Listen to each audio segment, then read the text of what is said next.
Shalom, shalom et salam matin. J'ai vu un post ce matin sur Bambaïba que le pater a posté. Ça m'a rappelé une vision que j'ai reçue il y a de cela 3 jours, c'est-à-dire le 28 novembre. J'ai reçu une vision vraiment grave. Si les choses-là arrivent vraiment sur l'église, on est cuit. Puisse le Seigneur vraiment nous préserver et nous donner la capacité de surmonter, de vaincre cela. Au nom du Seigneur Jésus-Christ. Dans la vision, je me suis retrouvé avec le frère Junior. Le frère Junior était là avec les hommes de Dieu dans le monde entier que je ne connais même pas. Mais c'était vraiment des serviteurs du Seigneur Jésus-Christ. Ils étaient là. Bon, avant que je ne les voie dans la vision, il y a eu dans le ciel où j'étais placé, où j'étais positionné, le tonnerre a grondé fortement dans le ciel. Et je pouvais entendre le son du tonnerre dire qu'il y a danger sur les nuages. Et quand j'ai entendu ça, directement, je pouvais maintenant voir l'homme de Dieu, le frère Junior, avec les autres hommes de Dieu qui étaient là. Et le peuple qui était allé le peuple que le Seigneur leur avait donné. Ils étaient là. Les hommes de Dieu étaient là. Maintenant, quand après le tonnerre, on entend effectivement que danger sur les nuages. Le son résonnait comme le son du tonnerre. Mais le message était qu'il y a un danger sous les nuages. Un danger sur les nuages. Et subitement, ce qui était sur les nuages, donc, que je n'avais pas encore perçu, va se diriger vers le soleil qui brillait tellement. Le soleil était tellement beau et ça brillait dans sa douceur et la lumière était éclatante.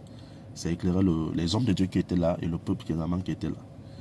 Ce danger va se diriger vers le soleil pour éteindre la lumière du soleil. Alors, cette puissance des ténèbres, ce qu'on appelait danger qui était sous les nuages, va se diriger vers le soleil, en voulant frapper le soleil pour éteindre sa lumière, il y a eu comme une force qui a non seulement absorbé la puissance de cette puissance des ténèbres, et ça a relâché encore, ça a multiplié cette puissance-là, peut-être même fois 10. Ça a frappé cette puissance des ténèbres-là. Maintenant, quand ça a frappé, on peut ressentir cette force-là venir vers là où il y avait le peuple. Et c'est comme ça que les hommes de Dieu se préparaient à préserver le peuple donc, que le Seigneur leur avait donné. Et je suis donc transporté à un autre endroit où maintenant le Seigneur m'a fait voir le ciel d'une manière, où le Seigneur m'a fait maintenant lever les yeux vers le ciel. Quand je lève les yeux vers le ciel, je vois une armée de ténèbres cachées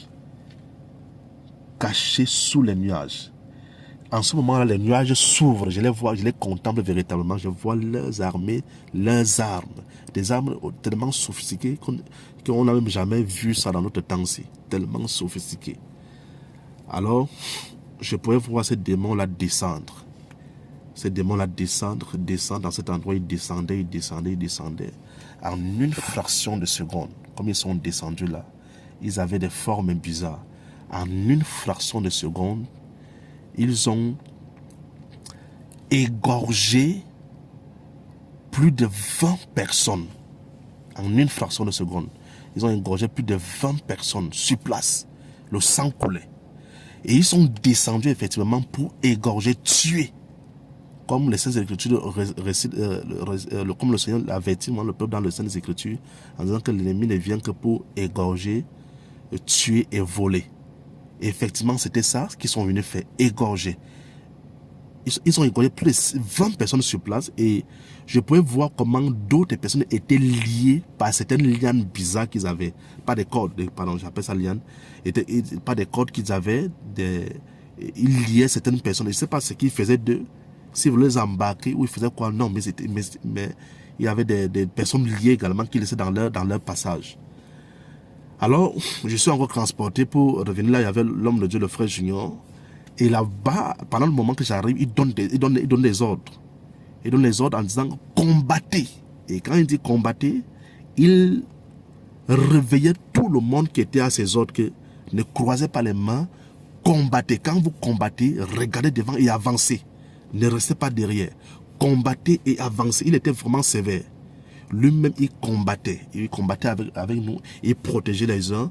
Il allait au secours des autres. Je pourrais le voir comme ça. Et lui et d'autres hommes de Dieu que le Seigneur avait également établi dans le ministère. C'était comme ça. Il combattait. J'étais à ses côtés. Je combattais également au nom du Seigneur Jésus-Christ. Si véritablement le Seigneur, dans ce combat-là, si véritablement le Seigneur ne t'avait pas donné le nom du Seigneur comme garant, comme garantie, comme une sécurité pour toi, comme un pouvoir pour vaincre l'ennemi. Non, non, non. Tu commandais, ça ne faisait rien. Tu commandais, ça ne faisait rien. Alors, j'ai vu l'homme de Dieu, je peux appeler ça galvaniser l'église, encourager l'église à dire combattez. Il était vraiment sévère dans ses instructions en disant combattez, combattez. Il ne permettait pas que les gens se restent derrière, que quelqu'un se retourne encore pour regarder ce qui se passe derrière. Et qu'on combat, il dit avancez, avancez, avancez, avancez, avancez. C'est donc comme ça que la vision est terminée. Donc, matin, je ne sais pas, puisse le Seigneur vraiment nous aider. J'ai vraiment eu des souvenirs, vu le poste que je viens de voir tout à l'heure sur Bamba Yeba. Puis le Seigneur vraiment puisse aider son peuple. Si ces choses arrivent, vraiment nous trouve dans un état où on n'est pas prêt, ça sera chaud pour nous. Que le Dieu de gloire, le Seigneur Jésus-Christ, nous bénisse tous. Amen.